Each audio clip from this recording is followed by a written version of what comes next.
visto, pues vamos a entrar a lo que es patogenia, manifestaciones clínicas y estudiar un poco igual acerca del vector, que igual preguntan bastante acerca de eso.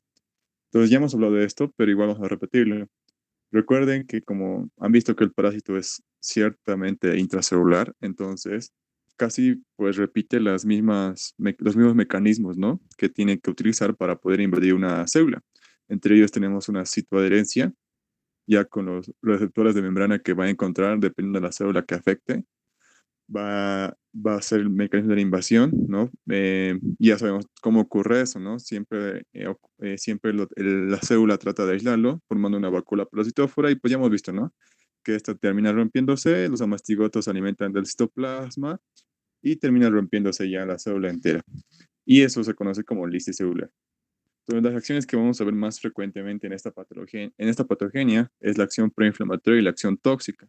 Muy importante que recuerden estas dos porque van a explicar la manifestación clínica de cada paciente.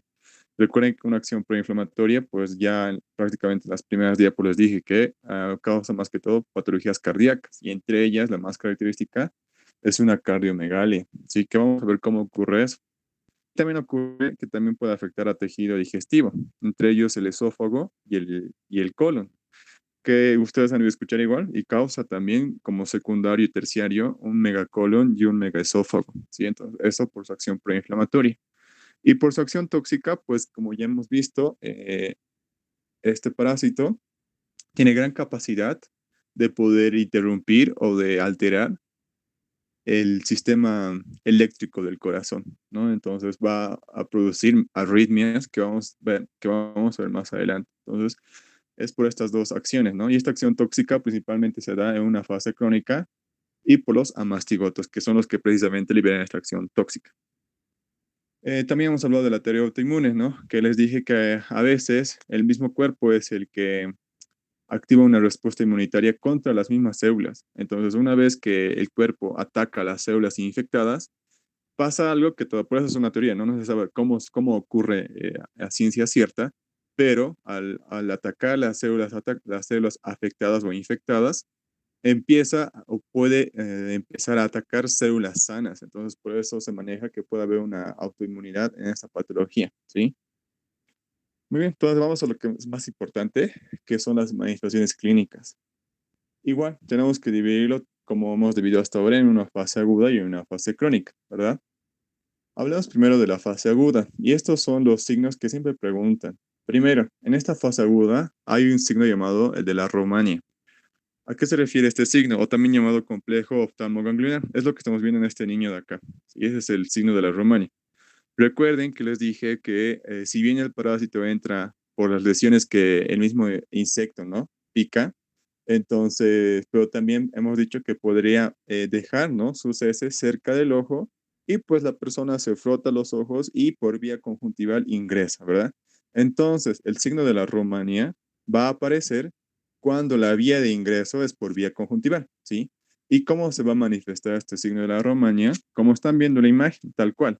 Un edema bipalpebral. Ambos párpados están afectados con un edema, ¿verdad?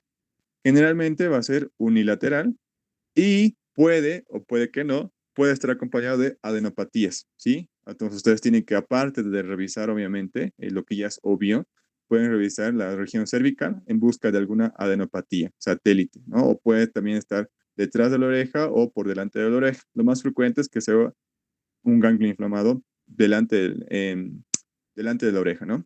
Entonces, esto es el signo de la romaña y les preguntan, ¿no? Bastante, ¿qué es? Entonces, es una edema bipalpebral, unilateral y todo eso ya explican, ¿no? ¿Qué ocurre cuando ingresa por vía conjuntival y eso? El otro signo que es importante que también reconozcamos es el chagoma de inoculación y eso es lo que estamos viendo en esta pierna de este bebé, ¿sí? Entonces, es el mismo principio, ¿no? En este otro cuadro, lo que ocurre es que la penetración fue transcutánea, o sea, lo normal, ¿no? Lo que tendría que ocurrir. Entonces, no ocurre en todos, sí, eso es importante resaltar, pero sí en una gran mayoría puede haber este chagoma de inoculación que nos puede dirigir hacia el diagnóstico, ¿no? Entonces, el chagoma de inoculación va a estar caracterizado porque es una inflamación, ¿no? Una inflamación en el sitio de la picadura. Aparte de eso, este chagoma va a estar acompañado de un leve aumento, ¿sí? No va a ser tan notorio como un edema, como el signo de la Romaña, ¿no? Pero sí puede haber un leve aumento del sitio de la picadura y también va a haber un aumento de la temperatura local, es decir, todo alrededor de la picadura va a aumentar de temperatura. Va a adquirir una coloración rojiza, o también violácea, y a veces se puede sobreinfectar, porque recuerden que prácticamente pues es una lesión al fin y al cabo, no es una solución de continuidad, porque el mosquito literalmente pues ha atravesado los tejidos de la piel y todo eso, entonces puede sobreinfectarse. En esos casos en los que se sobreinfectó, obviamente podemos encontrar pus, ¿no? Eso nos puede llevar a otros diagnósticos, ¿no? Podemos confundirlo con una celulitis, entonces hay que ser bien, hay que utilizar aquí el diagnóstico epidemiológico, ¿no? Porque obviamente no vamos a sospechar de Chagas en una paciente que no sé, que sea de Oruro, ¿no? O que sea de La Paz del Alto, a menos que nos diga que ha viajado a Santa Cruz, que ha viajado a Chuquisaca recientemente o que ha viajado a Alto Beni, ¿no? En ese caso tal vez, pero si no ha viajado y es de esa región, no vamos a pensar en Chagas, obviamente, si encontramos esto, ¿no? Nos vamos a ir a otras patogenias, tal vez como una bacteriana que es más frecuente. Entonces, estos son los signos que nosotros debemos buscar, y repito, más que todo en áreas endémicas, ¿no? ¿Qué más? Esta fase aguda, generalmente, chicos, es asintomática y eso es un problema bastante grave. ¿Por qué? Porque generalmente los tratamientos son 100% efectivos en la fase aguda. Pero ¿qué es lo que ocurre? Como en la fase aguda son asintomáticos, no se los trata. Entonces pasan una fase crónica donde ya prácticamente pues ya está afectado ya algún órgano. Entonces, eso igual preguntan, ténganlo en cuenta, ¿no? ¿Por qué no? ¿Por qué es tan importante la fase aguda? Porque es asintomática, ¿sí? No tiene síntomas y generalmente aquí es donde la parasitemia es alta, es decir, hay bastantes parásitos en sangre circulando y donde se los puede atacar efectivamente, pero como son asintomáticas estas personas, no se les puede hacer el tratamiento en esta fase. Y son pocas las que van en fase aguda, ¿no? Es por eso que hay criterios que se debe tomar en las zonas endémicas. Ya ni bien un paciente tenga fiebre o ni bien se observe estos signos, tiene que ir al centro y hacer un tratamiento inmediato, ¿no? Entonces eso hay que ver. Eh, pero también puede haber formas graves que vamos a ver más adelante. Y como ya dije, ¿no? Muy pocos se van a detectar en esta fase. Entonces, aparte de los signos que hemos descrito, ¿cómo va a estar el paciente en esta fase aguda? Como les dije, lo más frecuente es que sea sintomático, ¿no? Pero en las personas, en el pequeño porcentaje que son sintomáticos, van a venir con los siguientes síntomas. Primero, lo más importante, lo más frecuente, es que las personas tengan fiebre. En el 95% de los casos van a presentar fiebre. Obviamente no va a ser una fiebre de 40 grados, pero sí va a ser una fiebre arriba de 38 grados. ¿Qué más? Se va a comportar como un resfrío. Y ustedes saben cómo es un resfrío, pues sienten dolor muscular, se sienten cansados, quieren dormir, no se sienten bien. Entonces, un malestar general, mialgias, ¿no? Como les dije, puede en esta fase acompañarse de poliadenopatía, es decir, inflamación de los ganglios, ¿no? Cervicales, preauriculares. Entonces, ustedes tienen que revisar, tocar bien al paciente para ver si hay esta inflamación de ganglios. ¿Qué más? Los pacientes pueden cursar por una hepatosplenomegalia, muy poco porcentaje, pero pueden. También pueden pasar por una taquimia, ¿no? O muy pocas veces con una insuficiencia respiratoria, entonces les va a costar, van a tener disnea. También puede presentarse esta fase con diarrea, que puede caracterizarse por ser persistente. También puede mostrar el paciente que viene con náuseas, con vómitos, ¿no?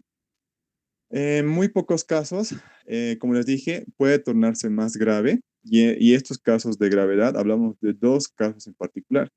Primero, la miocarditis aguda y la meningoencefalitis. Entonces, esto igual es otra pregunta que sí he visto que la suelen repetir. Las principales causas de muerte en una fase aguda de Chagas son la meningoencefalitis y la miocarditis aguda, ¿sí? Pero esto solamente se da en el 10% de los casos, y eso, mucho menos, ¿sí? No estoy de acuerdo en este 10%, es aproximadamente 5% si ustedes buscan otros libros. Entonces, es prácticamente muy poco la cantidad que va a morir por esas causas, pero es importante que lo tengamos en cuenta porque puede ocurrir. Entonces, estas son las dos causas de muerte en una fase aguda, les van a preguntar, ¿muy bien? Y pues también puede venir con cefalea, si es que es niño, pues va a venir con un llanto persistente, ¿no?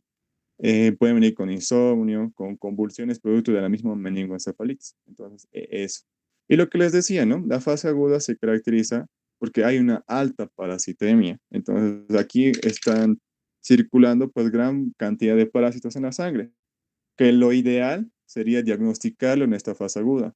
Y aparte de que el tratamiento sería efectivo, también el diagnóstico sería mucho más sencillo.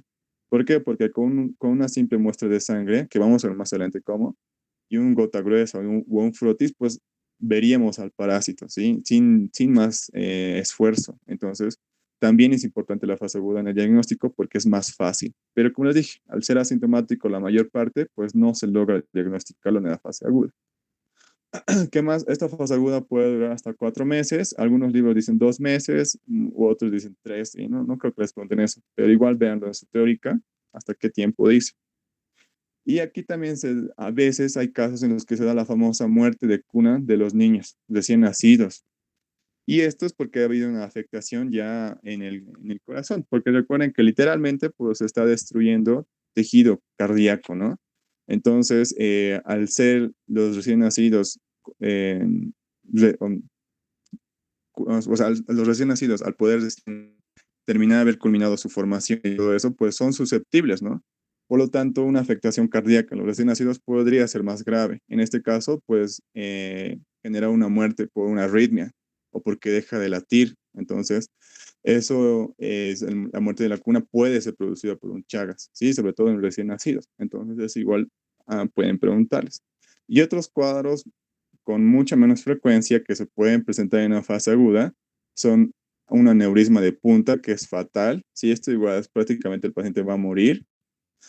Una desmielinización química, una autoinmunidad, que es lo que les dije, y arritmias cardíacas, ¿no? Estas de las arritmias cardíacas es más frecuente una fase crónica que vamos a ver a continuación, ¿sí? Muy bien, entonces hablemos de la fase crónica.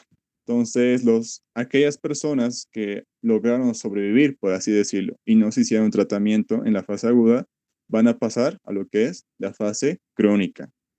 Entonces, esta fase crónica se caracteriza porque puede ser una fase latente en la que el paciente va a permanecer asintomático, ¿no? O puede permanecer asintomático. En otras palabras, pues va a estar en calidad de reservorio, ¿no? Porque recuerden que principalmente los que son reservorios son los que transmiten o que propagan la enfermedad, ¿verdad? Entonces, en este caso es lo mismo. Un buen porcentaje de las personas que superaron la fase aguda pueden convertirse todavía asintomáticos en fase crónica y no mostrar ningún síntoma. ¿Qué más? Veamos las diferencias con la fase aguda. Les dije que en la fase aguda, la parasitemia, la cantidad de parásitos circulando en sangre era elevadísima, ¿no? Era bastante alta. Pero en la fase crónica ya no. En la fase crónica la parasitemia es baja. Entonces, se nos va a dificultar mucho más hacer un diagnóstico certero. Pero aquí viene la diferencia. Al ser la parasitemia baja, los parásitos poco a poco van destruyendo un determinado tejido. Lo que les dije, ¿no? Que ya en un cierto tiempo los parásitos como que se acostumbran a parasitar o a infectar, por así decirlo, un determinado tejido.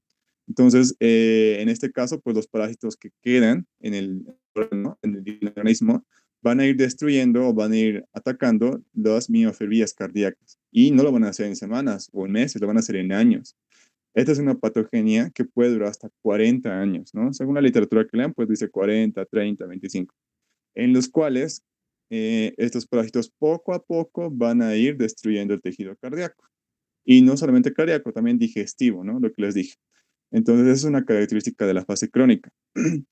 Aquí también puede haber lo que son los casos de autoinmunidad, ¿sí? Sobre todo en tejido miocárdico y en los procesos de Auerbach, que lo que van a hacer, pues igual, ¿no? Interrumpir lo que es el tránsito intestinal, porque recuerden que los procesos de Auerbach, pues, intervienen justamente en esto, ¿no? En el poder tener un buen tránsito intestinal, que vamos a verlo más adelante, que es en megacolon, el famoso megacolon. Aquellos pacientes que tienen VIH, que tienen cáncer o que estén inmunodeprimidos, pueden tener una reagudización. Es decir, que imagínense un paciente que ya pasó la fase aguda, ahora está en fase crónica, pero justo se infecta de VIH y justo no se hace el tratamiento y pues ya pasa a SIDA, ¿no? Entonces, estos pacientes inmunodeprimidos que estén en fase crónica de Chagas pueden volver a reagudizar el cuadro. ¿Qué quiere decir eso? Pues que esta parasitemia baja que caracteriza al cuadro crónico va a ser lo contrario. Los parásitos van a empezar a subir en su número. Entonces ya la parasitemia va a volver nuevamente a ser alta. Por lo tanto, puede haber ya cuadros más severos en los inmunodeprimidos. Y se repite, ¿no? Esto lo hemos visto bastante, que siempre se empeoran los inmunodeprimidos, ¿no? Y ahora, como les dije, el 70% no va a presentar ninguna patología severa, ¿sí? Pero el otro 30% vamos a ver que sí, y ya son cuadros patogénicos, cardíacos o digestivos. Ahora hay que también distinguir de otra forma, de otra forma de manifestación clínica, que es la forma indeterminada. Según la literatura, igual que lean, esto cambia, ¿sí? Igual véanlo esto con su teórica, cómo lo describe la doctora, porque en sí, en la literatura menciona que primero es la fase aguda, ¿verdad? Después viene la fase indeterminada y después la fase crónica. Eso es lo que menciona el libro, pero en su teórica, bueno, no sé, en esta, tal vez cambiaron de docente este año o otro que no sea Durán lo dio, no sé, pero la doctora Durán nos dice que la forma indeterminada es parte de la forma crónica. Entonces, si la dio Durán, pues todavía mantengan este concepto. Y si no, pues véanlo, compárenlo con su teórica a ver qué dice, ¿no? Porque como les dije, en los libros mencionan que esto es como otra fase, ¿no? Primero la fase aguda, la fase indeterminada y la fase crónica. Pero en sí, la fase indeterminada simplemente es el periodo en el que el paciente está asintomático, totalmente asintomático. O sea, no va a tener ningún problema. Es decir, que va a desarrollar de manera normal todas sus actividades. ¿Y qué más? O sea, ¿qué más caracteriza la forma indeterminada? Que si ustedes le van a hacer, no sé, una placa radiográfica o le van a hacer un electrocardiograma, va a aparecer completamente normal, diferente a lo que ocurre en una fase crónica, donde les dije que ya prácticamente, si ustedes le hacen un electrocardiograma o le toman una radiografía en fase crónica, posiblemente ya el corazón esté afectado, ¿verdad? O si le hacen un electrocardiograma, pues igual, ¿no? Van a encontrar alteraciones en el electrocardiograma, en la fase crónica, pero en la fase indeterminada no. Va a estar totalmente normal, tanto en la radiografía como en el electrocardiograma. Entonces, es por eso que se caracteriza la forma indeterminada, porque el paciente está totalmente asintomático. ¿Y qué más? La única forma, tal vez, de poder decir que esté en una fase indeterminada y decir que esté con Chagas, va a ser haciendo exámenes indirectos. Por ejemplo, podemos hacerle un ELISA o un IFI. Entonces, en eso nos va a dar o nos puede mostrar que sí, posiblemente esté con Chagas. O podemos hacer un signo diagnóstico, ¿no? Que vamos a ver más adelante en qué es el signo diagnóstico. Entonces, en esta forma, pues prácticamente las personas ignoran que están infectados con Chagas, ¿no? Y no hacen nada ni van a acudir al médico. Entonces, ¿cómo se sabe que están en fase indeterminada o en forma indeterminada? Porque son personas que van a ir al médico de forma rutinaria o son personas que van a ir al médico por otra razón, ¿no? Por otra razón por otra patología que tengan. Y casualmente se va a enterar que posiblemente estén con Chagas, ¿no? Entonces, eso hay que tenerlo en cuenta. Esa es la forma indeterminada. Entonces, otra vez lo repito. Clínicamente y laboratorialmente, en la forma indeterminada está sin alteraciones. Entonces, es por eso que se caracteriza la forma indeterminada, ¿ya? Muy bien, ahora lo que les decía, veamos qué pasa con lo que es el corazón. Hablemos de lo que ocurre en la patología cardíaca.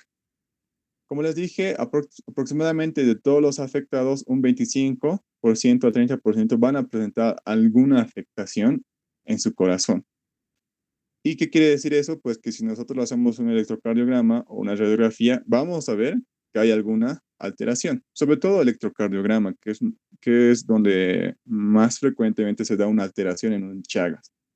¿Qué más? El paciente puede referirnos que siente sus palpitaciones, ¿no? Que no es normal. O ustedes no sienten, ¿no? Sus palpitaciones, a menos que lo toquen o a menos que estén con este estetoscopio. Pero el paciente va a venir y decir, siento mis palpitaciones fuertes. Entonces es una característica igual de que algo está pasando, de que tiene alguna alteración cardíaca. También va a venir con mareos, cansancio fácil y dolor precordial, porque recuerden que el corazón el tejido cardíaco está siendo reemplazado por, por tejido fibrótico. Por lo tanto, va a ser mucho más difícil para el paciente poder hacer la sístole y la diástole. Por lo tanto, el corazón prácticamente se va endureciendo, ¿verdad? Entonces, por eso les es más difícil poder hacer ciertas actividades cotidianas. ¿Qué más? Pueden estas formas cardíacas progresar hacia cuadros como lo que es la disnea paroxística nocturna, que son aquellos pacientes que solamente les falta el aire en la noche. Entonces, igual, no es, obviamente todos estos chicos no son manifestaciones propias de Chagas, ¿no? Entonces, pueden ser manifestaciones de otras patologías, pero es necesario tenerlo en cuenta. Puede tener el paciente disnea a medianos y grandes esfuerzos. ¿Qué quiere decir? Que el paciente, no sé, digamos a medianos esfuerzos, que el paciente no va a poder ir aquí a 4 cuadras trotando, no se va a poder, no, cosa que otros sí lo va a hacer. O a grandes esfuerzos, que ni siquiera ya en su propia casa pueda, pueda estar bien, o sea, que ya incluso estando en reposo le falte el aire, entonces eso significa disnea a grandes esfuerzos. Incapacidad de desarrollar actividad física normal, obviamente, si es que tiene disnea y afectación cardíaca, no va a poder hacer actividades cotidianas. ¿Qué más? Generalmente puede estar asociado esto a una insuficiencia cardíaca, ¿no? Recuerden que si hay cardiomegalia, si hay afectación de los tejidos cardíacos, pues obviamente los latidos no van a ser normales y su capacidad funcional tampoco. Por lo tanto, ustedes saben que una insuficiencia cardíaca, más que todo derecha, se caracteriza porque presenta edemas, ¿no? Edemas en los pies generalmente. Entonces, eso igual hay que estar como médicos observando si el paciente refiere que tiene edemas en sus pies. Entonces, eso nos puede orientar a que que esté ya cursando con una insuficiencia cardíaca, sobre todo derecha, congestiva. Y aparte de los niños, también puede darse una muerte súbita, porque como los tejidos cardíacos están siendo reemplazados por tejidos fibróticos y no van a poder tener la capacidad de contraerse y distenderse, por lo tanto ya no van a poder latir. Entonces, ¿qué es lo que ocurre? Una muerte súbita. Puede ocurrir una muerte súbita en los adultos. Esto es una forma crónica, obviamente. Y lo que les decía, puede haber afectaciones en el sistema eléctrico del corazón. Y esto es lo que se analiza en un electrocardiograma, ¿no? Entonces, lo más frecuente que se dé o que se da es un bloqueo de rama derecha. ¿Sí? Ese es uno de los cuadros más frecuentes que vamos a ver en el electrocardiograma o extrasístoles ventriculares. ¿Sí? Entonces, esto ya son arritmias que nosotros tenemos que identificar al valorar un electrocardiograma. ¿Qué más? Pues puede dar nosotros otros signos en el electrocardiograma, como un hemibloqueo anterior izquierdo o cualquier grado de bloqueo auriculoventricular. Entonces, igual puede mostrarnos al examinar el electrocardiograma. Entonces, ¿por qué se está dando todo esto? Porque otra vez repito, el sistema eléctrico del corazón está siendo dañado por la acción tóxica que tiene este parásito, ¿no? Los amastigotes que tiene esta acción tóxica están dañando el tejido nervioso del corazón en este caso, ¿no? Ahora, si nosotros hacemos una radiografía, vamos a ver que puede estar ya cursando con una cardiomegalia. ¿Por qué? Porque recuerden que el corazón, al notar que no está funcionando bien, que no puede contraerse bien, que no puede dilatarse bien, entonces prácticamente interpreta que sus células no están funcionando bien, ¿verdad? Entonces, ¿qué va a pasar? Que sus células se van a empezar a hipertrofiar. Entonces, que van a empezar a crecer sus células y eso va a generar que el corazón sea grande, tratando de compensar la funcionalidad que les falta. Por lo tanto, va a haber cardiomegalia ya en cuadros y que ya son de años, ¿no? Entonces, en la radiografía de tórax vamos a ver el corazón grande. Y se ve clarito, todavía no sé si les han enseñado, pero lo que se hace es ver el índice cardiotorácico, ¿no? Van a ustedes medir el corazón. Entonces, eso.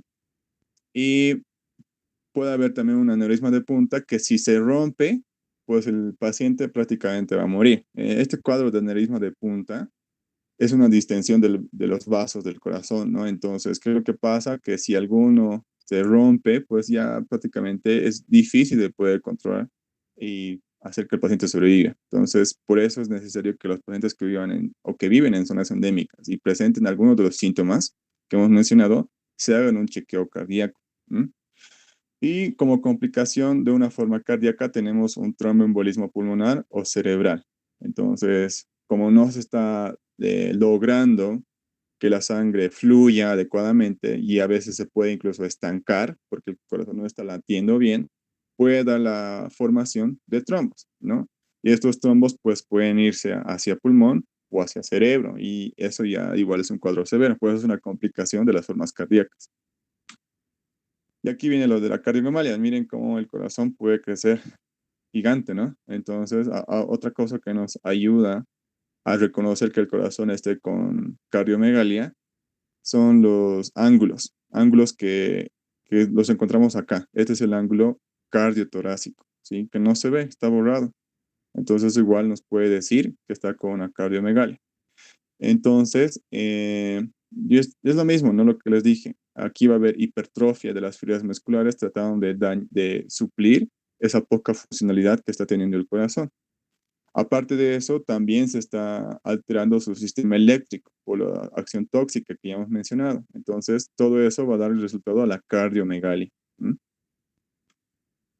Después vamos a hablar de la forma digestiva, lo que les dije que es el segundo órgano más afectado, después del corazón, obviamente, ¿no? Que si los comparamos con el total de casos, pues es poco, ¿no? Pero igual es el segundo órgano más afectado. Y ocurre prácticamente algo similar a lo que hemos visto en el corazón. Igual hay una destrucción de las fibras musculares, pero digestivas, ¿no? Y en este caso, pues el músculo liso. El músculo liso que encontramos en el sistema digestivo es el que va a estar afectado. Y ocurre lo mismo. Como se está destruyendo las células de este músculo, este va a ser reemplazado por tejido fibrótico, ¿no? Entonces, eso va a hacer igual que el órgano trate de compensar su poca funcionalidad hipertrofiándose. Entonces, eso nos da este cuadro, estos dos cuadros importantes, el megacolon y el mago. Entonces, el megacolon, eh, el paciente va a tener una peristalsis poco eficiente o, casi, o por no decir nula. Entonces, ya el paciente va a referir que está estreñido, ¿no? Que le dificulta ir al baño. Entonces, eso nos está diciendo, y nosotros vamos a ver o vamos a escuchar, ¿no? Con el estetoscopio, los ruidos hidroaéreos. Y vamos a ver que prácticamente tal vez estén muy bajos o ni siquiera los escuchemos. Entonces, el tránsito intestinal en el megacolon va a estar bajo. Entonces, el paciente va a referir que está con un estreñimiento ya desde hace mucho tiempo. Puede decirles, siempre ha sido estreñido, pero estos últimos años ha sido peor. Entonces, eso puede decirles, ¿no? ¿Qué más puedes decirles que solamente tomando agua llega a poder defecar? Entonces, eso igual es otra señal de que es estreñido, de que puede estar afectado el colon. Ahora, ¿qué es lo malo de este megacolon? Que es lo que estamos viendo acá. En el caso de que el tránsito intestinal sea tan lento, pues ¿qué pasa? Puede formar un fecaloma, ¿no? Entonces los heces fecales se estancan, ¿verdad? ¿Y qué es lo que pasa? Que se van a ir estancando, estancando, estancando, hasta que prácticamente ya no van a hacer una obstrucción, ¿verdad? Un hilio, un hilio intestinal, un hilio mecánico. Entonces, ¿qué es lo que pasa? Que si este cuadro se vuelve más severo, no dejan pasar ya más por esta afectación, pueden terminar perforando el tejido, ¿no? Y todo el contenido puede salirse a la cavidad peritoneal y nos va a dar como complicación una peritonitis. Entonces, esa es una complicación del megacolon y de la poca transitibilidad del, de las heces fecales. Y después tenemos el otro cuadro, que es el megaesófago, que es lo que estamos viendo acá, ¿no? Esto se lo hace con una radiografía de contraste, que vamos a verlo en diagnóstico igual, ¿no? Pero esta es la radiografía de contraste de esófago y vemos efectivamente cómo el esófago está distendido. Igualmente está un órgano muy grande a comparación de un órgano normal. Y acá es lo mismo, ¿no? Igual se disminuye la peristalsis, es decir, el tránsito del contenido o del bolo alimenticio, igual se va a enlentecer. Y el paciente puede referirnos que se le dificulta tragar los alimentos, ¿no? Entonces va a referir que siente que los alimentos se quedan, ¿sí? En su esófago, que no logran pasar adecuadamente. Entonces eso nos va a orientar a que tal vez igual estén con una megaesófago. Entonces van a referir alteraciones en la deglución. También pueden venir los pacientes con halitosis o con disfagia, ¿no? El dolor de garganta, van a referir que les duele la garganta. ¿Qué más? También pueden referir que tienen regurgitación, ¿sí? Pirosis o disminución de peso. Entonces, eso en un megaesófago y en un megacolon, ¿sí? Como les dije, comparando con el nivel de casos total, es poco, pero es importante porque en zonas endémicas puede encontrarse alguno de... vamos a ver otro cuadro, que es el Chagas congénito, que les dije que en Bolivia pues hay un gran porcentaje de Chagas congénito, aproximadamente 10 a 20%. Entonces, esto es importante más que todo para casos exportados, lo que les dije, ¿no? Prácticamente Chagas es una enfermedad de Latinoamérica, o sea, más prevalente en Latinoamérica, pero eso no quita que no pueda haber Chagas en Europa o en otros continentes donde no debería haber Chagas, ¿no? Porque no hay vector. Pero, ¿qué es lo que pasa? Pues generalmente las mujeres bolivianas que migran a España o a otras regiones, ya con el Chagas, tienen a sus bebés en otros países y pues eso hace que esos países eh, tengan que estar preparados para precisamente tratar estos casos. Entonces, 85% prácticamente de las mujeres o de las personas que tienen Chagas en España, corresponden a personas o niños de madres bolivianas, ¿no? Entonces es un dato muy importante tomar en cuenta. Ahora, en un Chagas congénito, generalmente la mayoría de los niños van a nacer con un peso normal, ¿sí? O algunos pueden nacer prematuramente. Es decir, si nace prematuro, obvio van a nacer con bajo peso. Y eso ya puede repercutir con otras consecuencias, ¿no? Que no es importante mencionar, pero sí pueden nacer con bajo peso. Ahora, lo mismo, ¿no? Lo mismo que en toxoplasmosis, no es recomendable hacerle una serología o una ELISA al niño recién nacido. ¿Por qué? Porque puede tener anticuerpos que sean de su madre, ¿no? Entonces el diagnóstico va a ser poco confiable. Por lo tanto, se tiene que esperar igual hasta el octavo mes para recién hacerle un examen laboratorial y ver si efectivamente es portador del Chagas, ¿no? Entonces, eso hay que ver. Y las manifestaciones clínicas que podría llegar a presentar el recién nacido son las siguientes: la ictericia, una anemia, puede nacer con una hepatosplenomegalia, puede nacer con signos de meningoencefalitis, con una miocarditis aguda o con lesiones oculares. Pero otra vez, lo más frecuente es que nazcan aparentemente normal, ¿sí? Esto se va a dar en un pequeño porcentaje de casos, ¿sí? Y por último, hablemos de los inmunodeprimidos, que prácticamente ya lo dijimos, ¿no? Lo que les dije, que prácticamente lo que pasa con estas personas es que se reagudiza el cuadro, ¿no? Entonces los parásitos empiezan a dar su reducción y obviamente la parasitemia sube. Y esto sobre todo se da cuando estos pacientes tienen los linfocitos CD4 por debajo de 200. Entonces, en otras palabras, inmunodeprimidos, ¿no? Pueden ser personas con SIDA, ¿sí? Personas con algún tipo de cáncer, ¿no? Entonces, eso hay que tenerlo en cuenta. Y, y algo más, igual que son frontales, y algo que suele afectar con mayor frecuencia a estos pacientes inmunodeprimidos es un cuadro de meningoencefalitis, ¿sí? Entonces, el cuadro de meningoencefalitis es lo que más frecuente se presenta en estos pacientes inmunodeprimidos. Muy bien, hablemos un poco de epidemiología. Lo que les decía, ¿no? Esto es una patogenia exclusiva de Latinoamérica, pero eso no quita que no pueda haber en otros países, ya por las razones que les dije. Em, ¿Qué más? En cuanto al país, pues hay bastantes departamentos endémicos. Por ejemplo, hablamos de La Paz, hablamos de Cochabamba, de Santa Cruz, Chuquisaca, Potosí y Tarija. Y en Pando y en Beni, todavía no se descarta, ¿sí? Eso igual véanlo con su teórica, qué es lo que dice.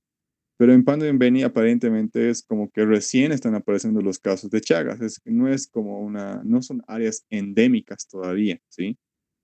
Pero podrían serlo si es que no se los controla a tiempo. Entonces, las medidas de profilaxis, de prevención deberían ir encaminadas a estos departamentos.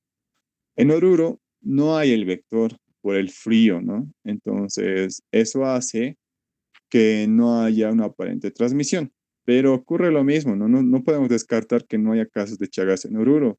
¿Por qué? Porque puede haber que alguien haya emigrado de Santa Cruz a Oruro o que haya de vacaciones, no sabemos, ¿verdad? Entonces no podemos decir que Oruro está libre de casos de Chagas, pero sí podemos decir que no hay el vector, por lo tanto no hay transmisión como tal en Oruro, pero casos de Chagas sí puede haber. Si es igual, les preguntan, les hacen esa pregunta, ¿no? Les dicen, En el número 1 puede haber casos de Chagas y le ponen sí, pero no es falso. Sí puede haber casos de Chagas, ¿sí? Otra cosa es que no haya transmisión. Muy bien.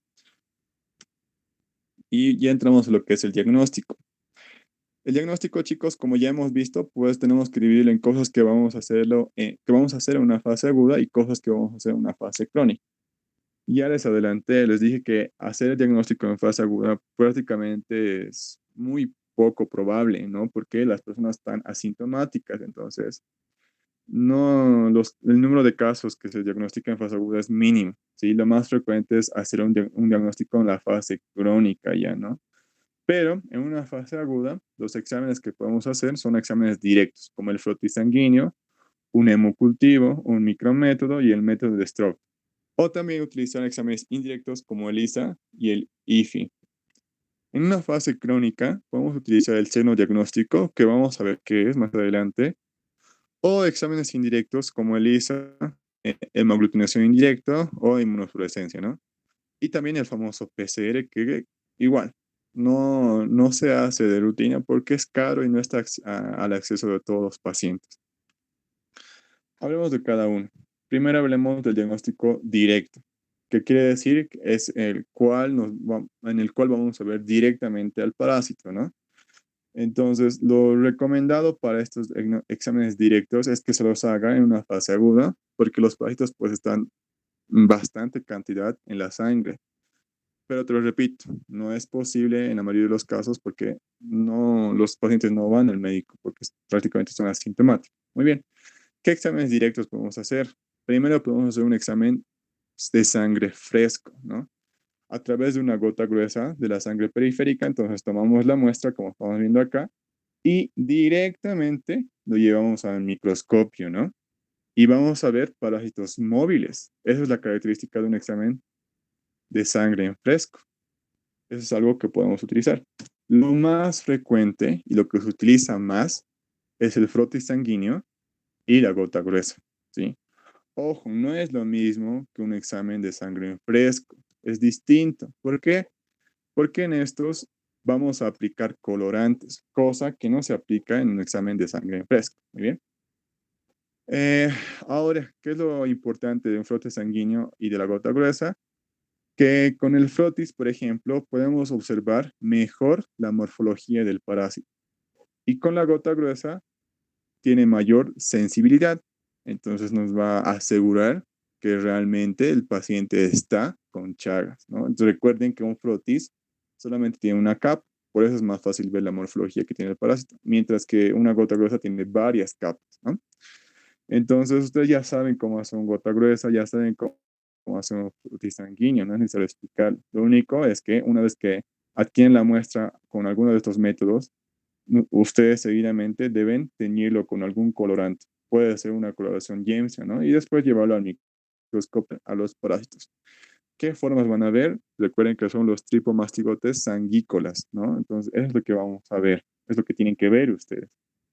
A veces también se puede ver en tejidos, ¿no? Ve eso ya en biopsias, que no lo puse acá, porque no es frecuente hacerlo, los nidos de amastigotos, ¿no? No se lo hace de rutina tampoco. Otro método que podemos utilizar es el método de Strout, que ya lo hemos visto en generalidades, ¿no? Que este utiliza la centrifugadora. Entonces, este igual es bastante sensible, nos puede dar positividad en el 95% de los casos de fase aguda, entonces igual, ¿no? Una vez que los centrifugamos y utilizamos un tubo de ensayo, con coagulante, pues vamos a ver el sobrenadante y eso es lo que llevamos al microscopio. Después tenemos el micrométodo, que igualmente tiene el mismo porcentaje de sensibilidad, del 95%, y me equivoqué, en el caso del método de Stroh no se utiliza anticoagulantes, en el micrométodo se utiliza anticoagulantes, ¿no? Entonces, igual, en el micrométodo lo llevamos a la centrifugadora a 10.000 revoluciones por minuto durante 5 minutos. Igual, y vamos a ver la interfase, ¿no? En la interfase glóbulos rojos plasma, y eso es lo que llevamos al microscopio para poder ver a los parásitos. Las ventajas de este micrométodo es que requieren poca cantidad de sangre, eso lo hemos visto ya en generalidades, son rápidas y de fácil elección. Ahora también se puede utilizar un hemocultivo, ¿no? El medio que se utiliza para hacer este cultivo de la sangre es el medio LIT. Entonces, es lo que se utiliza para estos casos. Y también tiene una sensibilidad del 50% en fase crónica y es más sensible en fase aguda como cualquier otro examen. Entonces, prácticamente este hemocultivo tampoco se lo hace porque tarda mucho, tarda como 30 días, ¿no? Entonces, ¿quién va a estar esperando 30 días para saber si tiene Chagas? Y por último, el seno diagnóstico, que esto se preguntan bastante. Como leen acá, en una fase aguda, este seno diagnóstico tiene hasta 100% de sensibilidad. Y ya en fase crónica, obviamente, reduce hacia hasta un 20 y 50%. Todos los exámenes que hemos visto hasta ahora tienen mayor sensibilidad en fase aguda. Y en fase crónica, esta sensibilidad reduce a su mitad o menos. Entonces, ténganlo en cuenta, ¿no? ¿En qué consiste el seno diagnóstico? Simplemente, chicos, es reproducir todo el ciclo biológico del parásito en un vector dentro de un laboratorio. ¿Sí? Entonces, ¿cómo vamos a hacer esto? Vamos a utilizar ninfas, que son formas biológicas de la vinchuca, o sea, antes de que lleguen a ser adultos, que vamos a ver igual más adelante. Entonces, utilizamos ninfas de tercer estadio. Eso preguntan, chicos, entonces esto repásenlo bien. 10 ninfas de tercer estadio en frascos, como ustedes lo están viendo acá en la imagen, ¿sí? Cubiertos con una gasa. Entonces, ¿qué es lo que hacemos? Así como estamos viendo acá, ponemos este frasco en contacto con la piel, ¿sí? De la persona que creemos que está infectada, ¿verdad? Entonces, y dejamos pues que estas ninfas se alimenten de la sangre, ¿no? Entonces, con sus, con sus probóscides que son largas, van a atravesar la gasa y obviamente van a atravesar la piel, ¿verdad? Y si la persona está infectada, pues los parásitos van a pasar a estas ninfas. Muy bien. Esperamos un cierto tiempo a que estas ninfas se desarrollen y una vez que se hinchan, como hemos visto, ¿verdad? Que se hinchan, que su abdomen se hincha, vamos a esperar a que defequen. ¿Sí? Y eso incluso se puede aplastar. Nosotros mismos podemos aplastarlo para forzarles a que defequen. ¿Sí? Entonces, como sacó una cremita. Entonces, una vez que defequen, vamos a evaluar, obviamente, al microscopio, buscando a los parásitos que deberían estar en sus heces fecales, ¿no? Si es que la persona estaba infectada.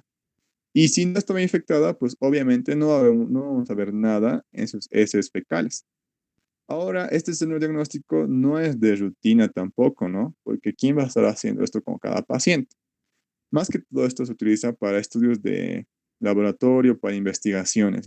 Es más útil en eso, ¿no? Entonces, para ver el comportamiento de los parásitos dentro de un laboratorio. Ahora, y esto es una forma de transmisión, ¿no? Si ustedes recuerdan en la anterior clase les dije que una forma de transmisión era los accidentes de laboratorio. Y es precisamente por esto, porque no se tiene cuidado, no se tienen medidas de bioseguridad y las personas pueden llegar a infectarse, los que trabajan en el laboratorio, con estas ninfas infectadas en el mismo laboratorio. Entonces, eso es importante tenerlo en cuenta. También podemos hacer exámenes indirectos, el inmunodiagnóstico, ¿no? Entonces, aquí vamos a utilizar la infinidad de pruebas serológicas que ya conocemos, que en fase aguda, otra vez repito, sí tienen una buena sensibilidad. Y también se lo puede utilizar en fase crónica, ¿no? Porque también se ha visto que tiene una buena sensibilidad, más que una aguda incluso. Entonces, ¿qué utilizamos? Pues, hasta ahora hemos dicho, ¿no? Para poder diagnosticar un caso de que sea positivo o no, no solamente se utiliza una técnica, ¿no? Tenemos que utilizar dos o más. Entonces, vuelvo a repetir, ustedes pueden utilizar una ELISA, ¿sí? Si les sale positivo, tienen que volver a hacer otro examen, pero con otra técnica, que puede ser IFI, y si le sale positivo, pues decimos que el paciente sí tiene Chagas, ¿no? Ahora, si le sale ELISA positivo, le sale IFI negativo, tienen que utilizar una tercera técnica para de decir si es positivo o negativo, ¿no? Entonces, eso es importante. Siempre deben usar al menos dos pruebas serológicas para poder diagnosticar un caso y en caso de discordancia, una tercera, ¿no? Y acá lo que les decía, primero utilizar ELISA y HIGH y en caso de discordancia, un IFI, ¿no? Entonces, tres técnicas que estoy utilizando acá. Ahora también se pueden utilizar otras pruebas, las pruebas rápidas, ¿no? Que hemos visto ya igual en generalidades, como la inmunocromatografía, que es prácticamente por antígenos, ¿no? Que se va a encontrar en la sangre y que nos va a mostrar un resultado. Es muy parecido a las pruebas de embarazo, ¿no? Entonces, ¿qué son las ventajas de estas pruebas rápidas? Que son fáciles y rápidas de hacer porque el resultado nos da en minutos, ¿no? Y esto igual se ha visto en el COVID, igual de pruebas rápidas para los anticuerpos que encontramos que se encuentran en las personas, ¿no? Y el resultado se da en unos 15 minutos, entonces eso es una ventaja. Pero, ¿qué es lo que pasa? Que nos da muchos falsos positivos o falsos negativos. Esa es la desventaja de las pruebas rápidas. Pero se puede utilizar en casos endémicos, es decir, en poblaciones donde sabemos que la población está totalmente afectada, entonces se puede utilizar estos como pruebas de tamizaje, igual que se lo ha hecho, ¿no? Con el COVID. Entonces, sí, si bien es cierto que nos pueden dar bastantes casos falsos positivos o falsos negativos, es muy importante usarlos ya en epidemias, ¿no? Que pueden darse en regiones donde no había antes el parásito y ahora recién se esté dando. Entonces, es importante igual considerar estas pruebas rápidas cuando haya un aumento de los casos. Y acá está la sensibilidad que tiene cada una de las pruebas que hemos visto, ¿no? Entonces, miren cómo en la fase aguda son mayores, ¿no? Los porcentajes, a diferencia de una fase crónica. Y en el caso de los indirectos, como les dije, ¿no? Tanto en una aguda como una crónica, sí tienen un nivel de sensibilidad adecuado para hacer un diagnóstico. Y por último, el diagnóstico molecular, el PCR, que simplemente es la incrementación o el aumento del material de ADN del parásito a miles de veces para poder diagnosticar que la persona sí tiene la enfermedad. En este caso, por sus altos costos, no se lo hace, ¿no? Entonces es muy difícil que se lo haga. Y esto es importante, y esto igual preguntan bastante. ¿Qué exámenes complementarios o exámenes de gabinete se van a pedir en casos de Chagas? Entonces ustedes ya evalúan las manifestaciones clínicas que hemos visto. Hemos visto que había cardiomegalia, megaesófago, megacolon, ¿verdad? Entonces, ¿qué nos va a servir para poder llegar al diagnóstico definitivo? Pues primero una radiografía de tórax, ¿no? La radiografía de tórax, lo que les dije, nos va a mostrar una probable cardiomegalia.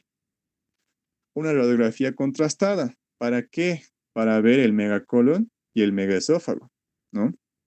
Un ecocardiograma. Y este es importante, y este sí igual se lo puede utilizar porque esto nos da datos más exactos. Entonces, este nos va a ayudar a medir las dimensiones del corazón, pero también nos va a ayudar a saber la fracción de eyección del corazón. Entonces, también evalúa la función que tiene el corazón. Por lo tanto, nos puede detectar casos precoces de una insuficiencia cardíaca. Entonces, eso igual es importante. Y por último, el electrocardiograma, el más famoso, ¿no? Que nos va a evaluar la actividad eléctrica del corazón. Por lo tanto, este nos va a mostrar las arritmias que nos está dando el corazón producto del Chagas. ¿Qué arritmias son frecuentes? Lo que les dije, ¿no? Extrasístoles ventriculares y bloqueos de rama derecha, que son los más frecuentes que se da en esta patogenia. Muy bien, empezamos con el tratamiento. El tratamiento, chicos, es fácil, ¿sí? Solamente son estos dos medicamentos que ustedes están viendo, el Nifurtimox y el Benznidazole. Y sí preguntan. Ahora, en el caso del Nifurtimox, se lo está quitando del medio porque se ha visto que tiene bastante hepatotoxicidad, ¿sí? Sinceramente, no sé si actualmente lo están aplicando, si esto igual veanlo con su teórica, pero como tenía una gran hepatotoxicidad, sabía que se lo estaba quitando del medio, ¿no? ¿Y por qué antes lo que se hacía era dar nifurtimox y benznidazol? Y prácticamente la tasa de curación era del 100% aplicando ambos medicamentos. Entonces, es importante. Pero el que es más importante es el benznidazol, ¿sí? La dosis que se da el benznidazol es de 5 a 10 miligramos kilogramo dosis, ¿no? Entonces, dependiendo del peso que tiene el paciente, pues se le va a dar una dosis apropiada durante 60 días. Ese es el tratamiento correcto para el Chagas. Ahora hay ciertas indicaciones que tenemos que tener en cuenta. Por ejemplo, no se debe administrar en personas embarazadas porque puede afectar al feto. ¿Qué más? Se dice que su eficiencia desciende en personas que son más ancianas, es decir, que van a ser más efectivos en jóvenes, ¿sí? Como menores de 15 años. Y así van reduciendo su efectividad a medida que pasen los años. Entonces, igual es algo que tienen que tener en cuenta.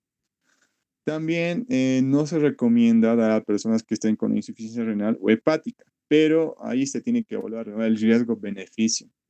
Entonces, si bien no se recomienda, sí se podría dar, porque los daños que causan no son tan severos, ¿no? Entonces, igual, hay que ver el riesgo-beneficio. Se puede asociar el tratamiento con el posaconazol, que es un antimicótico, ¿no? En caso de una sobreinfección. Eh, Eso ya viendo el cuadro del paciente, ¿no? Ahora, en casos crónicos, es decir, cuando ya los adultos están en fase crónica, aparte del tratamiento que hemos visto, hay que tratar las complicaciones, porque recuerden que en una fase crónica, pues lo más probable es que ya haya una afectación cardíaca o ya hay megavísceras, ¿no? Como el megacolon o el megasófago. Entonces, aparte de los antiparasitarios que estamos dando, hay que tratar y evaluar la condición que tenía el paciente. Entonces, aquí se le va a hacer todo lo que hemos visto, una radiografía, una ecocardiografía, un electrocardiograma. Entonces, todo eso, ¿para qué? Para ver si ha habido afectación como tal. Y si es que ha habido afectación, obviamente el tratamiento, aparte de los antiparasitarios, va a ir a tratar estas complicaciones, ¿no? ¿Y qué es lo malo? Pues que los costos son elevados, que ya prácticamente el tratamiento tiene una eficacia menor ya cuando ya hay una afectación de otros órganos y puede haber efectos adversos, ¿no? Ahora, ¿cuál es el problema con las cardiopatías? Recuerden que aquí va a haber arritmias, ¿no? Entonces, ¿cuál es la solución para las arritmias? Pues el marcapasos, ¿no? Porque cuando la actividad eléctrica del corazón está afectada, el nodo sinusal ya no responde como tendría que responder, que lo que se hace, pues, aplicar un marcapasos, ¿no? Entonces, eso en caso de que el nodo sinusal ya no está respondiendo, incluso el nodo auriculoventricular. Entonces, para que llegue a casos más severos, hay que poner un marcapaso. O puede aplicarse también desfibriladores. Esto de los desfibriladores se da en caso de que el paciente tenga taquicardias ventriculares. Entonces, eso igual en cuanto al tratamiento de las cardiopatías que tenga el paciente. Ya en casos más severos y en países con un mejor sistema de salud, se puede hablar de un trasplante cardíaco, ¿no? En Bolivia se hace, pero no es frecuente que se los haga a pacientes chagásicos, ¿no? Pero ya en otros países sí, sí se hace un trasplante cardíaco, ya cuando el corazón ya no da más, ¿no? Ya no sirve prácticamente. Ahora, en los otros casos, por ejemplo, en la afectación digestiva, ¿no? En el megacolon o en el megaesófago, el tratamiento ya es netamente quirúrgico. En el caso del megacolon, chicos, lo que se hace es prácticamente cortar el área lesionada, ¿no? Entonces, resección y aproximación terminal. Entonces, no sé, como les dije, si es que se ha formado un fecaloma, no está habiendo tránsito intestinal, pues toda esa área se va a empezar a necrosar. Esa es una complicación del megacolon. Entonces, ¿qué es lo que se va a hacer? Pues cortar toda el área necrosada, ¿no? Pues es decir, resección. Y las partes sanas hay que unirlas. Una aproximación término-terminal. Ese es el tratamiento ya en casos de megacolon. Y por eso ya son casos más severos, ¿no?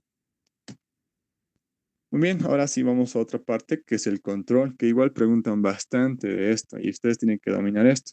Y es muy parecido a lo que hemos visto en malaria, ¿no? Les dije que en malaria les dije que Chagas tiene un tratamiento, digo, medidas de control similares. Entonces, ¿dónde va a ir encaminados nuestros esfuerzos? A la lucha antivectorial. ¿Sí? Entonces, nuestros esfuerzos para evitar que esta enfermedad se propague y siga teniendo casos es eliminando al vector, ¿no? ¿Cómo vamos a hacer esto? Lo que se aplica en el país es aplicar insecticidas de poder residual. Ya hemos hablado de este poder residual, ¿no? Son aquellos que se utilizan en las paredes, ¿verdad? En las paredes dentro de la casa o también en las paredes de afuera de la casa y en el peridomicilio, ¿no? Entonces, este fumigado residual se lo hace cada 6 meses, ¿sí? En zonas endémicas. Eso es importante para eliminar o tratar de eliminar al vector, que es la vinchuca, ¿no? Aparte de estos rociados residuales, que es lo que estamos viendo acá, ¿no?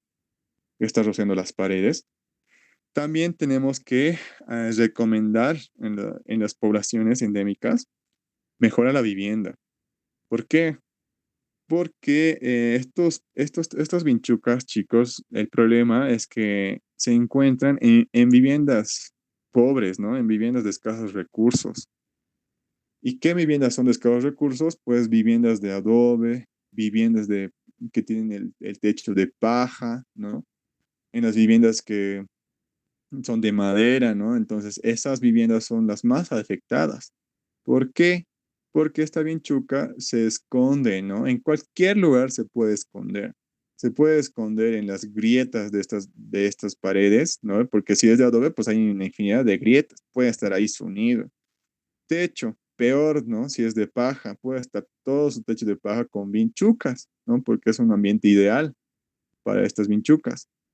E incluso se ha visto que puede estar en ropa amontonada, debajo del colchón, porque los colchones a veces igual son de paja, ¿no? Entonces, igual puede estar dentro del colchón e incluso detrás de cuadros, detrás de almanaques, ¿no? Esa capacidad tiene la vinchuca, porque estas vinchucas son domiciliadas, se han adaptado a vivir dentro del hogar de las personas. Por eso es importante recomendar a los pobladores que sean limpios y si es posible que cambien el material de la casa por ladrillo, ¿no? Y el techo por cemento o por otro material que no permita que estas vinchucas se alojen ahí. Entonces, eso es importante aparte del rociado. ¿Qué más? También es importante que los gallineros y los corrales estén alejados de las viviendas humanas, como estamos viendo acá. Por ejemplo, acá está muy cerca, ¿no? Y esto es un factor de riesgo porque, como ya hemos visto, también estas vinchucas se alimentan de animales, ¿verdad? Incluso de las gallinas. A pesar de que las gallinas no se infecten del Chagas, igual les sirven de fuente de alimento. Entonces, igual va a hacer que estas vinchucas estén en este corral o en estos gallineros. Por eso es importante que estos gallineros y estos corrales estén lo más alejado posible de las viviendas. Esa es otra recomendación que tienen que dar. Entonces, como nuestro país es altamente endémico de esta patogenia, de este parásito, es necesario poder utilizar los métodos más eficaces que se pueda. Entonces, que se adapten obviamente a la realidad económica que tiene cada población, porque obviamente estos casos se dan en regiones rurales de escasos recursos, ¿no? Por el tipo de casa que tienen, por donde viven y todo eso. Entonces, ¿qué es lo que se tiene que hacer? Pues primero, la participación de la población, fundamental, porque si no hay participación de la población, no se va a poder lograr nada, ¿no? Como les dije, bien la alcaldía puede hacer que se rieguen, ¿no? estos insecticidas cada 6 meses y todo eso es por sus esfuerzos, pero si la población no cambia de material de casa, no es limpia, no aleja sus gallineros, no aleja sus corrales, igual nomás el parásito alguna vez va a tener más chance de infectarlos. Entonces, tiene que haber aquí predisposición de las personas. De otra manera, no se va a poder lograr nada. Muy bien. El rociamiento que les dije que es tanto dentro de la casa como fuera de la casa, ¿no? Entonces, ¿esto por qué se da? Porque, como les dije, puede estar en los gallineros, puede estar en los corrales. Por eso también este rociado se aplica peridomiciliarmente. Bien. También hay que hacer una vigilancia médica y control de la transmisión, ¿no? Por vía transfusional, sobre todo en estas áreas endémicas, en estos departamentos endémicos. Entonces, recuerden que otra forma de poder infectarse precisamente son las transfusiones sanguíneas. Y este factor de riesgo aumenta su porcentaje en estas poblaciones, ¿no? Entonces, tal vez una persona que esté donando sangre sí esté con Chagas. Entonces, hay que hacer un examen para ver si esa sangre sirve o no sirve y una detección precoz y tratamiento a los recién nacidos infectados. Entonces, igual es importante. Medidas de profilaxis, lo que ya les dije, ¿no? Mantener limpia la casa y los alrededores. Miren cómo son las casas, ¿no? Son de adobe, hay grietas, hay huecos, entonces ahí pueden estar las vinchucas. Ventilar las camas y los colchones, porque también pueden estar debajo de la cama. Recuerden, chicos, que estas vinchucas, estos triatóminos, no vuelan, ¿verdad? Entonces, ¿qué es lo que ya no hemos visto anteriormente, ¿no? Lo que pasa con estos triatóminos es que si están en el techo, caen, se dejan caer. ¿sí? Y caen y caminan. Entonces van en busca de la cara, del brazo, de algún lugar que puedan alimentarse. Por lo tanto, pueden estar entre las camas. Entonces es importante ventilar las camas y los colchones, ¿no? Evitar que los animales duerman dentro de la vivienda. ¿Por qué? Imagínense que tienen un perro, ¿no? Entonces, en el pelaje del perro, estas vinchucas pueden estar, ¿no? Porque se están alimentando del perro y el perro entra a la casa, ¿no? Y las vinchucas están en su pelaje. Entonces, es igual, es un factor de riesgo. Evitar que los corrales y gallineras se encuentren cerca del hogar, que lo dijimos, y revisar detrás de cuadros, almanaques y muebles o en cualquier rincón de la casa, ¿no? Porque ahí también pueden estar las vinchucas. Y evitar acúmulos, ¿no? Como de la ropa, por ejemplo, cuando acumulan ropa en una esquina, ahí igual pueden estar las vinchucas y de graves este vector. Muy bien, entonces hablemos un poco del vector, ¿sí? Lo vamos a volver a ver esto en la clase correspondiente, que es de artrópodos, pero igual suelen preguntar acerca de esto. Entonces, el reino al que pertenecen estos vectores es el reino animal, ¿sí? Son los triatóminos. Y el filum al que pertenecen son el filum artrópoda, ¿no? Que vamos a ver en su clase correspondiente, como les dije. La clase es insecta y el orden hemíptera. Entonces, existen varias especies, cientos de triatóminos, pero solamente algunas son las que nos interesan, que vamos a ver ahorita. Hablemos primero del adulto, ¿no? El adulto puede medir hasta 3 centímetros. Y como les dije, es bastante grande a comparación con el vector de la malaria, que son mosquitos, ¿no? Que miden milímetros. Entonces, eso igual es una gran diferencia. Por eso, estos también necesitan una gran cantidad de sangre, ¿no? Ahora hay otras especies que pueden ser más pequeñas, como la Microtriatoma trinidadensis, que mide menos de 1 centímetro. Entonces, eso igual son casos excepcionales. ¿Cómo se caracteriza el adulto? Tiene un cuerpo aplastado o aplanado dorso-ventralmente, como están viendo. Tiene una probóscide alargada con 3 segmentos y dependiendo eh, de dónde emergen sus antenas, también nos puede indicar a qué especie corresponde, que vamos a ver ahorita precisamente. Recuerden que este se alimenta por capillary feeding porque precisamente su probóscide es larga, ¿no? Entonces, ¿qué quiere decir eso? Que se alimenta directamente del capilar. Tiene un tórax pequeño y triangular. Y aquí viene algo importante y otra característica importante de estos vectores. Sus alas, que están viendo acá, chicos, son quitinizadas. Es decir, no sirven, ¿sí? No pueden volar. A pesar de que tengan alas, estas están quitinizadas, son gruesas. Entonces, no les sirven para el vuelo, es como si estuvieran petrificadas, en otras palabras, ¿no? Entonces, estas alas que están viendo no sirven para el vuelo. Otra vez, no se van a dejar engañar, no pueden volar, ¿sí? Porque están quitinizadas. Eso pueden preguntarles, ¿no? El aparato, recuerden que la hembra es la que precisamente se alimenta de sangre, es la hematófago, ¿no? Entonces, dijimos que en malaria solamente la hembra era la que se alimentaba de sangre, pero en el caso de Chagas resulta que tanto el macho como la hembra son hematófagos, entonces ambos se alimentan de sangre, pero la que más necesita sangre es la hembra. ¿Por qué? Porque necesita para él, para la maduración de sus huevos. ¿Mm?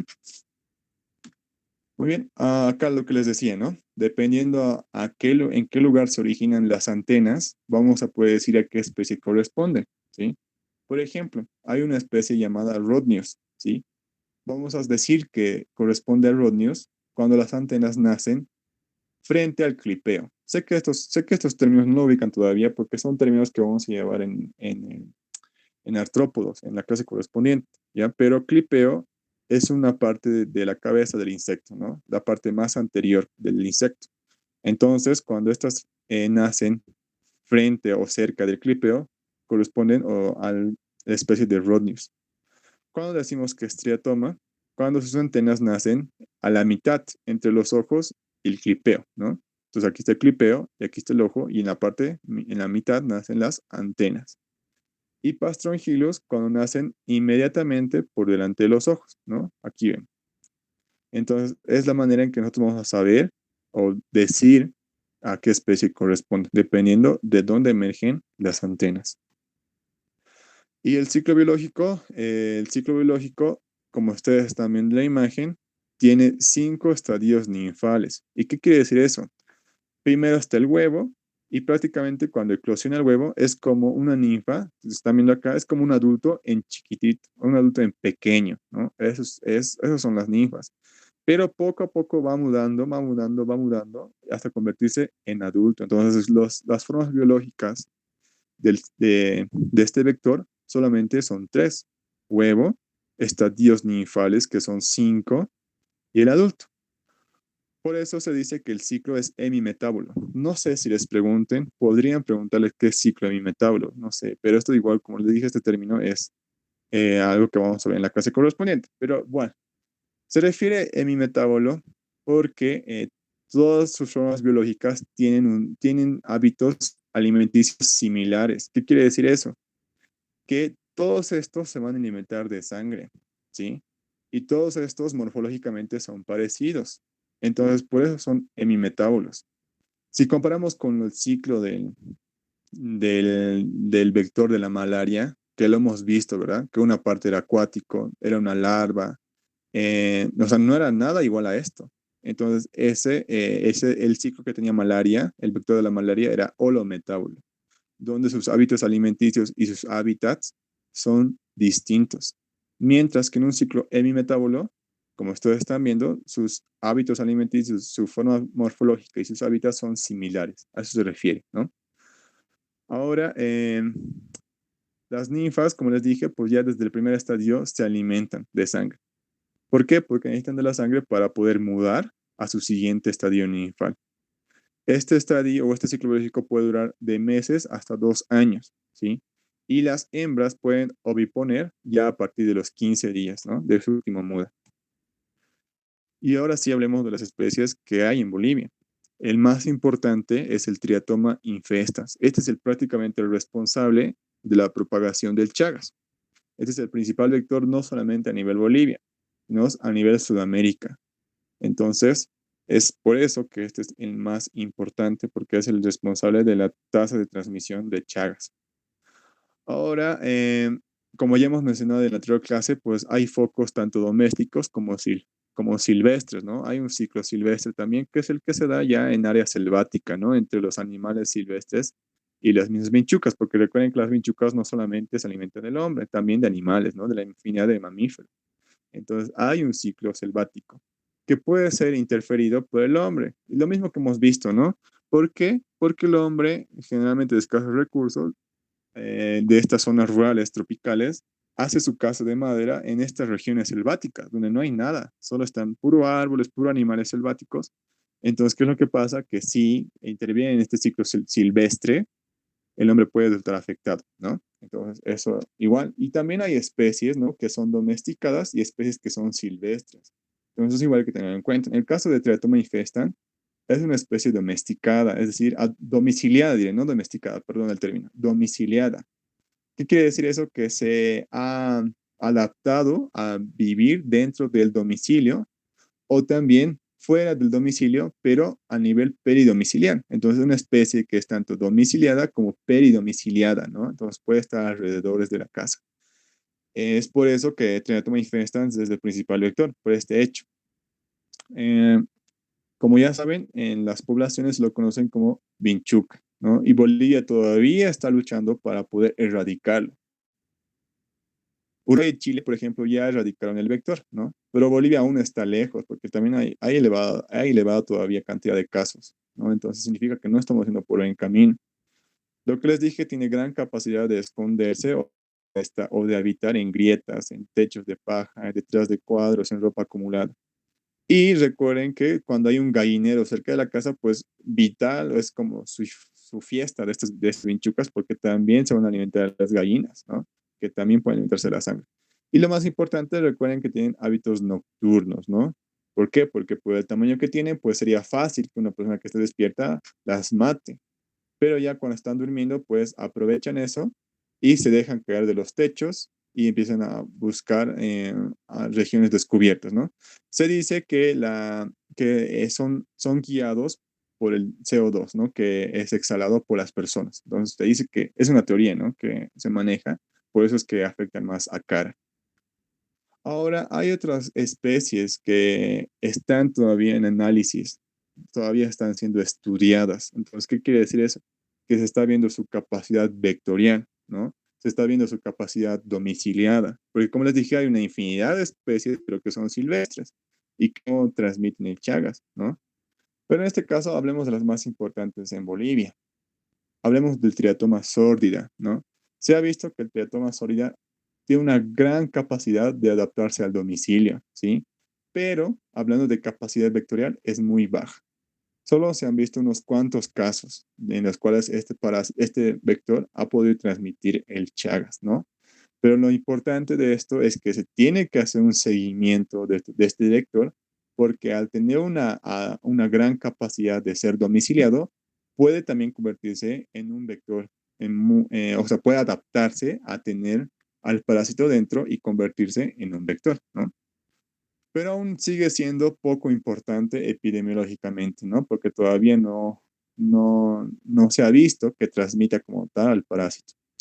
También tenemos el Pastrongylus rufotuberculatus, ¿sí? Que se ha visto que igual hay casos, o se ha visto casos de vectores domiciliados en las provincias de La Paz, Canave, Inquisibi, ¿sí? Entonces, que igual, ¿no? Hay que igual hacer una vigilancia de estos vectores para saber si próximamente se podrían convertir en vectores capaces de producir mayores casos de Chagas.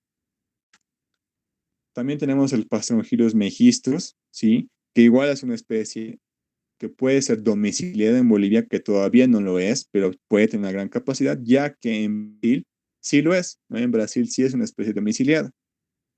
Eh, y todavía en Bolivia, como les dije, no se conoce su rol vectorial, entonces todavía no se sabe si puede ser capaz de transmitir el Chagas, pero sí está en estudio, sí está en seguimiento, porque tiene esa capacidad de ser domiciliado, ¿no?